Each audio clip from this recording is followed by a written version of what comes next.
what's going on, everybody? Story time today. I kind of wanted to take you on the journey that I took to get to where I'm at right now, which is six-figure sales, which is by no means the best that anyone is doing on the internet selling stuff. It's by no means even the best that somebody is doing selling on Amazon or eBay alone. I've seen people that have pulled in way more than this. But I wanted to kind of go through the steps and the process and the journey that I took to become financially free and have the ability to work for myself and have an internet business and not be able to say that I have to go to work or check in at a 9 to 5. I have full control of my life doing things this way, and it's created ultra happiness for me. And so I cannot be happier with that situation because I hated working for people over the years. I held many jobs, and you know, it's been quite the journey to get here. But now going on 3 years, I can say that I've had a successful internet business and that I haven't had to call anyone my boss except for myself. And so I kind of wanted to go through that process and show you the steps that it took and some of the things that I went through so that maybe it could help you realize that you can do it too. And so I can't really tell this story without going way back to when I was a child, right? Because there are things that happened, flip of the card, literally, that happened that have kind of shaped who I was as a person and made me able to pursue this and made me able to get into this line of work. And that doesn't mean that you had to go through these things to get into this line of work, but it's just what had kind of pushed me in this direction. And hopefully, you know, that you can see that there are barriers maybe that you're seeing as defeat that aren't really defeat at all. And so I wanted to take you back as far back as when I was 6 or 7 years old, and I won't give the year because I don't really want to date myself, but it was a while ago, okay?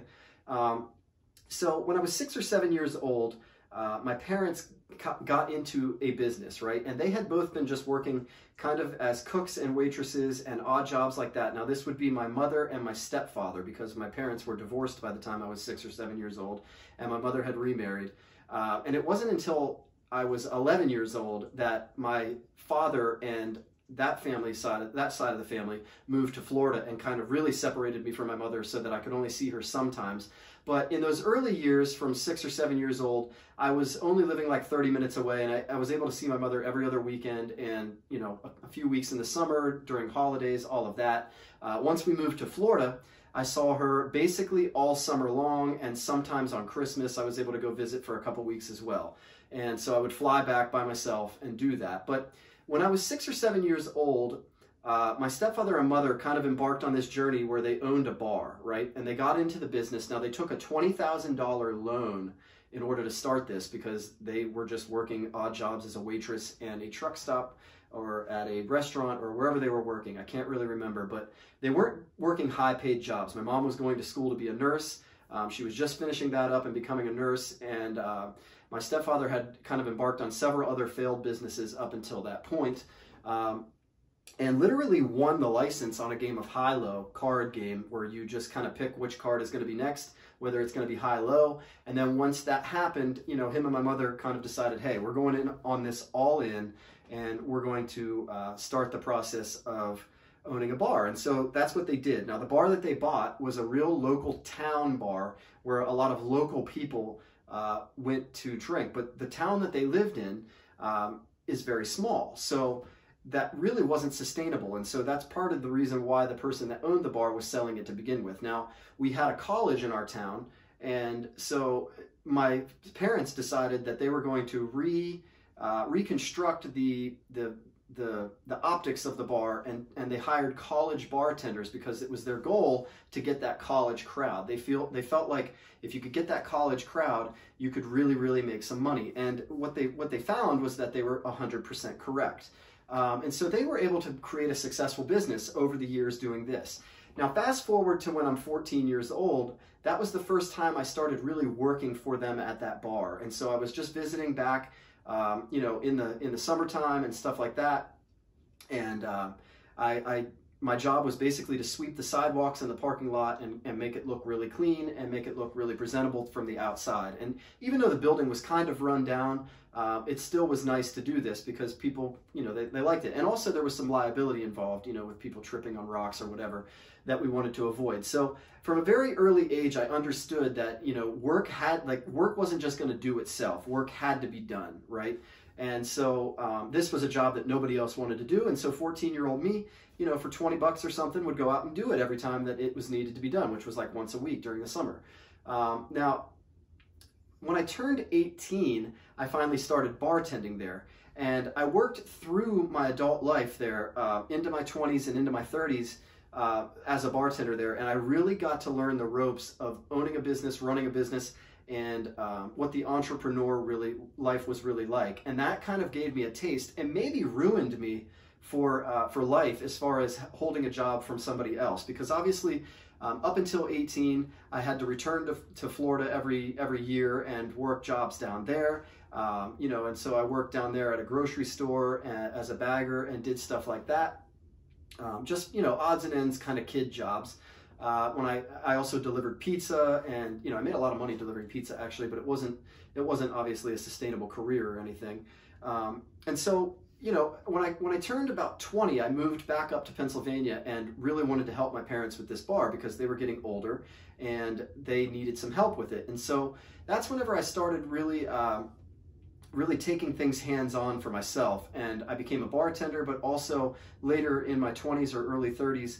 Became a manager. And I should say that during this time, there were ups and downs. There were times, where there were disagreements, arguments, and that's all part of it. But towards the end of my 20s or middle of my 20s, I decided, hey, you want to just go to school to have something to fall back on. So I went and got a bachelor's degree in business. And for a couple years, I went out and tasted that world. I went and got a corporate job as a recruiter, and I really, really hated it. So that really sealed my fate. Now I had already had a taste of the entrepreneur life. I had a college degree. I went out and got a college job, and I just absolutely hated it. While I was at that first job as a recruiter, I broke the record for recruits because we got a bonus if we recruited more than 36 people within a quarter. And so I broke the record for the quarterly bonus. I ended up with like 56 or 60 hires during that time frame, and I really, really thought that my boss was going to congratulate me and be like, hey, you're doing a really, really good job, yada, yada, yada, which, at the end of the day, I was. It wasn't like I was at risk of losing my job or anything. But what really ticked me off, I guess, was when my boss found that I did that.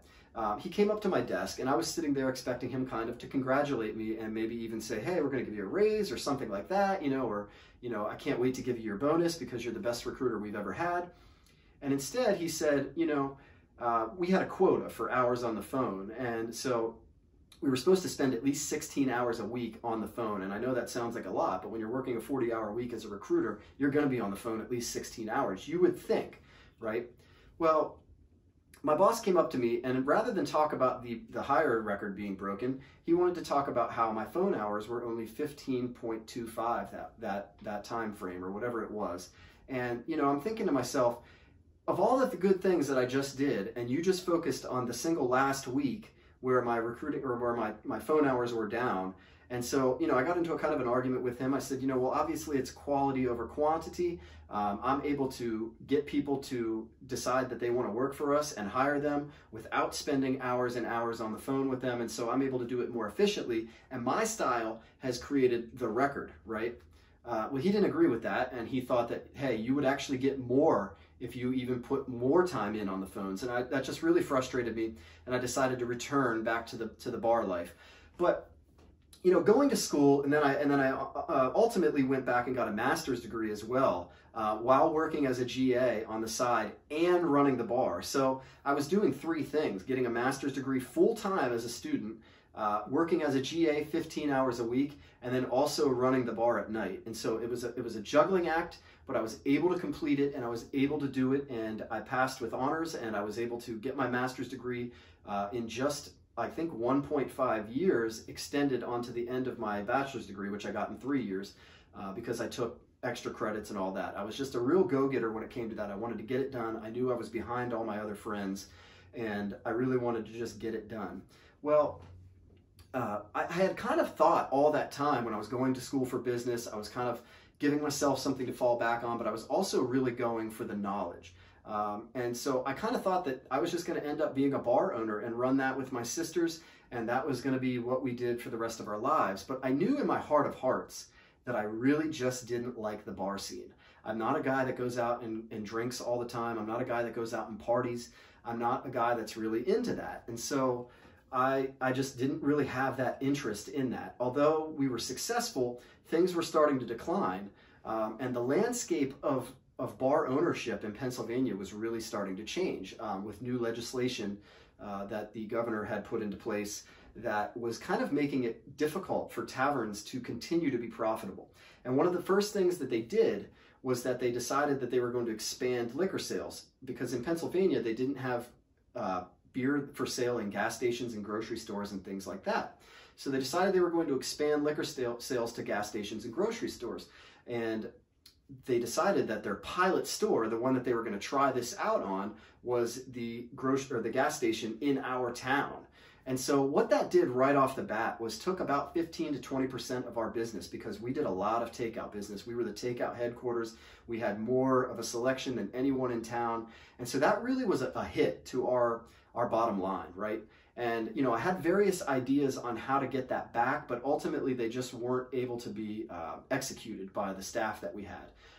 And so, and that was, you know, that was obviously a big burden for them as well. We were trying new things, and it just became like kind of hard to keep up with. I really wanted to push the food and kind of steal back some of that late night food that they were doing, that they were actually not able to even handle.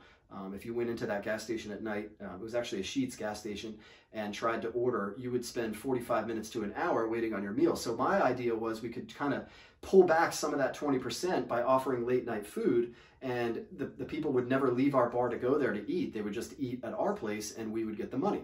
Well, anyways, that was just a little hard to execute with the staff that we had, and it's nothing against the staff that we had. It was just more that they were kind of focused and already programmed to do things a certain way and only focus on bartending. And so that idea didn't really fly well with everyone. And so we never really tried it out. We tried some other things that didn't really work. And as that was going on, the landscape continued to change. So what they did was they made it so that brew houses, if you brewed your own product, you didn't have to own a liquor license. But ultimately, the first legislation there, where they basically said that we're going to expand liquor sales to gas stations and grocery stores, well, they did that, but in order for those gas stations and grocery stores to operate, they needed liquor licenses. Well, the state didn't issue any new liquor licenses, but eventually they would, right? But at that time, they didn't. So what it did is it created a huge premium on liquor licenses. All those big corporations like Walmart, Giant, Martin's, or Rutter's and Sheetz, and all of these places, Wawa, they were kind of in a bidding war for the few licenses that tavern owners like ourselves had. And so this just drove the value of the licenses up and up and up. But then they also, like I said, allowed brew houses to kind of enter the scene, and they didn't make them own liquor licenses. So that made the barrier to entry very easy for them and created competition for taverns like ourselves. So if you do the math, the writing was on the wall, and basically I started to see that we had a once-in-a-lifetime opportunity to get out, because what we had was rising value of the liquor license that we owned. We had declining sales due to the loss of takeout because of beer being allowed to be sold in gas stations and grocery store. And then we had competition coming with no barrier to entry, and they didn't have to pay $200,000 or whatever, you know, $300,000, whatever that liquor license was originally going for. And so basically what I convinced my parents of, and what we kind of decided as a family, was that it was in our best interest to get rid of the liquor license now and get out of the business. And so we were able to sell the liquor license and business for way more than we would have ever dreamed of, and way more than we would have ever sold it for at any other point in the history of selling a bar, including after the fact, because eventually the state starts issuing license of their own. And when they set the price, that's the price, right? That premium that everyone was bidding on them to try to get their foot in the door first, that kind of evaporated. And just as a side note, right after we sold the bar, within a few years now, where we are now, because we sold it in the beginning of 2018, COVID hit, right? A couple years later. And it became really, really hard because of the way Pennsylvania decided to shut everything down compared to other states. Bar owners really, really got hit hard. And so it really kind of just set in stone that like the decision was the right decision. So the reason I told that part of the story is to kind of show you how I was shaped as an entrepreneur. I went to business school, not something you have to do. I was able to go out into the corporate world and taste that. I hated it. And I was able to have the unique upbringing of being a part of a business. And I was able to help my parents build that business into something really, really good, because it was ultimately a lot of the ideas that my sister and myself came up with that really thrust our bar into the as the premier, basically made it the premier spot in town. And so we made a lot of money as a family because of that. And so once I was done helping build that bar up and making it as great as it could be in our little town, in our little college town, I then basically kind of convinced them that it was the right time to get out. And, you know, I think my mom was on board with that, obviously, because she had wanted to get out for years, but I had identified this as the best opportunity we would ever have to get out. And so, you know, and just looking at COVID, like after the fact, well, dang, that was really, really the right decision. But so, you know, with all the money that we got from selling the bar and the liquor license and the property and all of that, I didn't want to take any of this. And so it really put me in a spot where, you know, whatever money I had saved or whatever was really going to be all I had to invest going forward. So a couple years before we sold, really it was like the tail end of 2016 or possibly the beginning of 2017, I started kind of just selling more on eBay. And for years and years, I had been a part of the eBay community. I had been on Beckett Online, flipping baseball cards since I was a teenager, since I was 12, 13 years old. So I was very familiar with shipping and all the different rates and how all of that worked. And so I had sold a lot of different stuff on eBay over the years, and some of that was stuff I bought out of TJ Maxx and like football gloves, and I would sell them for more on eBay. And then it kind of just dawned on me, like, what if I did this all the time? You know, what if I did this as a thing? So towards the end, while I was planning for the exit of the bar and while we were planning on what to do, I decided that I wasn't going to take any of the sale money, because we knew kind of months and months ahead of time that we were kind of headed in that direction. And so I knew that we were going to take that money and we were going to set my mother up for life. We were going to invest it for her so that it gave her a steady income so she could just be retired, and she lives happily off of that. And the money's not going anywhere because she just has it invested, and it's going to just keep rolling over for her and paying her actually a little bit more than she made when she was working at the bar, which is pretty ironic, right? And so I had to develop the exit strategy. And so I took $60, and, you know, I knew that through selling, you know, beer tap handles or the TJ Maxx products or whatever, that there was money in this, that if I had enough capital, I could really start this. But really what I thought is, but how do you scale it? How do you get more stuff, you know? And so what I started doing was I took that initial $60 and I made I had already made a Facebook page. That didn't cost anything, but I promoted an ad from the Facebook page for $5. And so what that $5 got me was, it got me in front of, you know, thousands and thousands of eyeballs, where I said, I'm looking to buy in bulk your junk. I was trying to get, because I knew from, you know, taking that, you know, from that first few steps of the journey, that you could go into thrift shops or yard sales and all of that and get that stuff and then flip it, right? But I thought to myself, how do I get to that stuff before it ends up in the thrift stores and stuff like that? So I took the $60 and I bought that Facebook ad for $5, and I spit it out to everyone saying, hey, we're looking for all of your junk.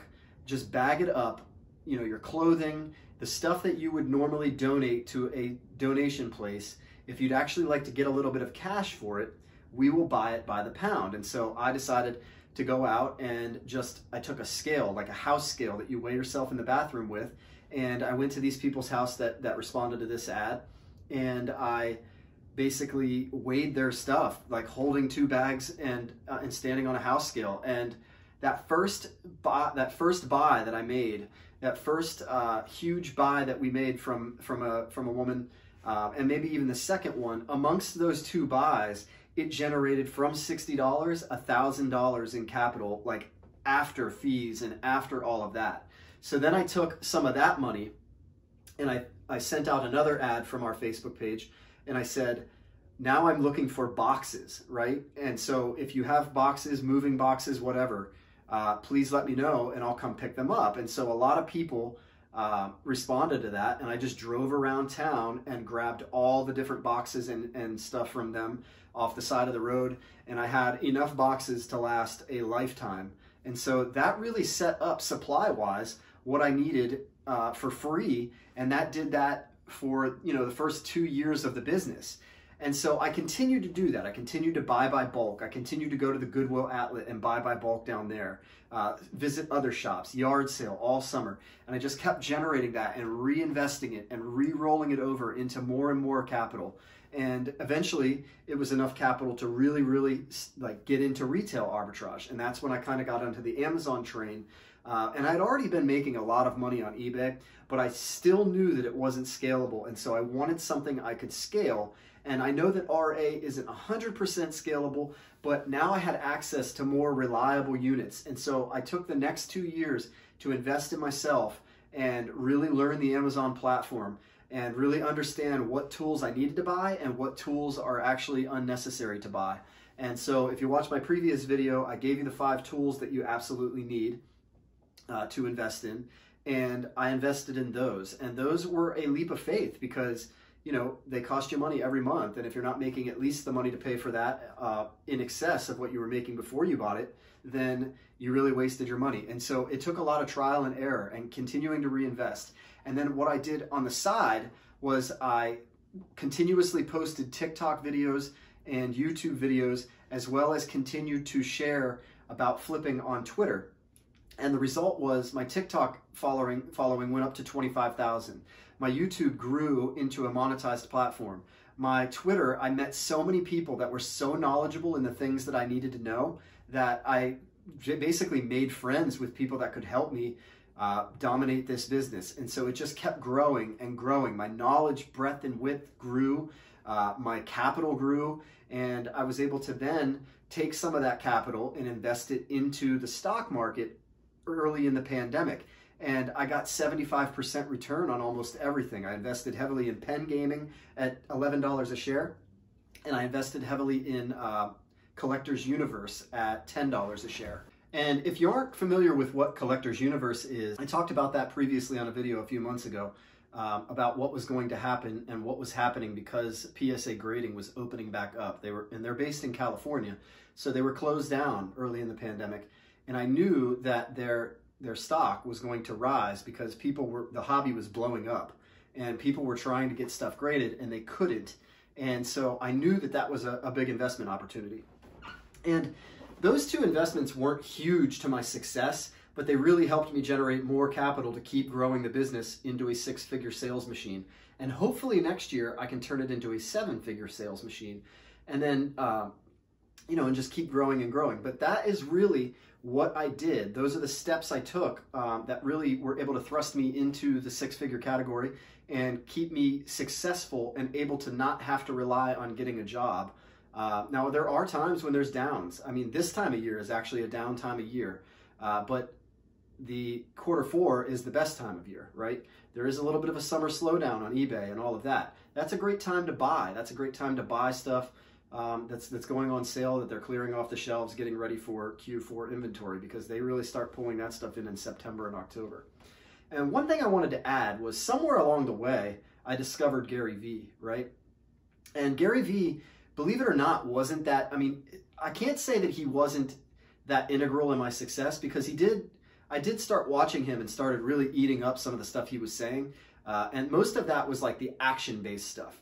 And so when I say that when I got to the point in the story that I was moving on and starting to buy people's inventory and go to the outlets and go to the stores and buy stuff like Goodwill Outlet and buy in bulk and all that, and mostly just flipping junk at a yard sales, the key was my consistency, right? I continued to do it on the same schedule every week, every Wednesday, because that was the day they offered free, half off. Every Wednesday I went and sourced at the same stores all the time. I made sure that I sent one FBA shipment in every week at least.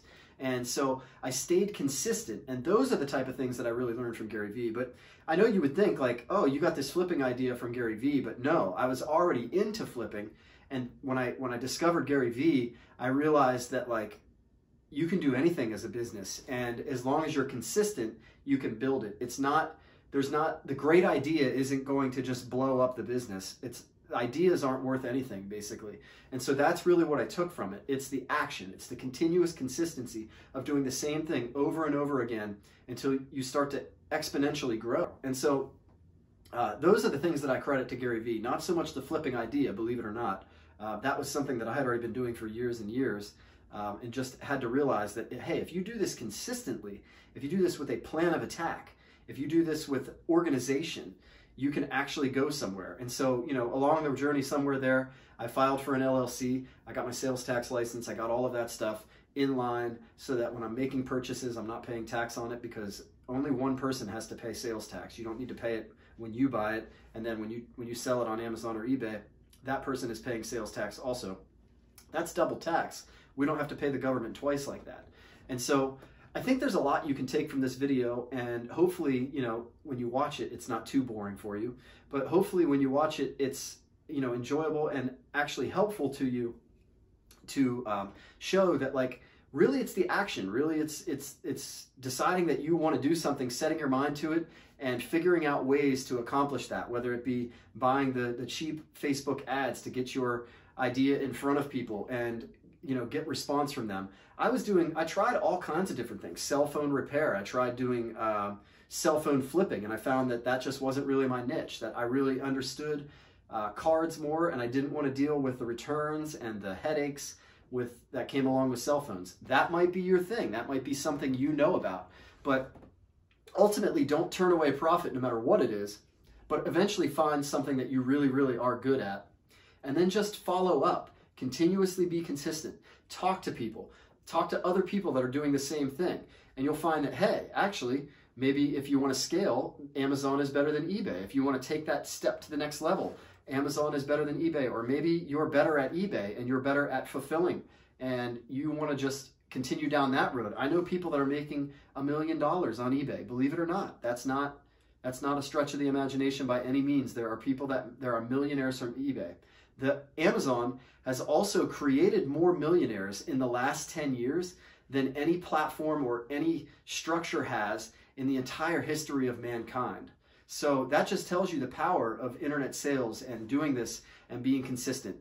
And hopefully I've motivated you, or at least given you some of my backstory that has interested you enough to continue to be consistent in whatever you do. And if you ever need any help or you have any questions, feel free to comment on my videos and ask the questions, because I really, really try to get in there and answer everything I possibly can. If you want to check me out on Twitter, it's @RileyEagles. And if you want to check me out on TikTok, it's @SeanRiley_ShipFlip. And so that's all there at your disposal. And just like I said, you want to surround yourself with people that have been there, done that, and it's only going to help you grow and do more and more with your business. Don't think that you've reinvented the wheel. That was one of the mistakes I made early on. Don't think that you're the only one on the planet doing this and that you know more than everyone else. Someone out there knows more about this. All you have to do is do it well, do it consistently, and you will profit. Well, I hope this was entertaining. I hope it was value to you. I hope you got some value out of this video. Go ahead and like the video or share the video if you did, but in the meantime, keep on flipping.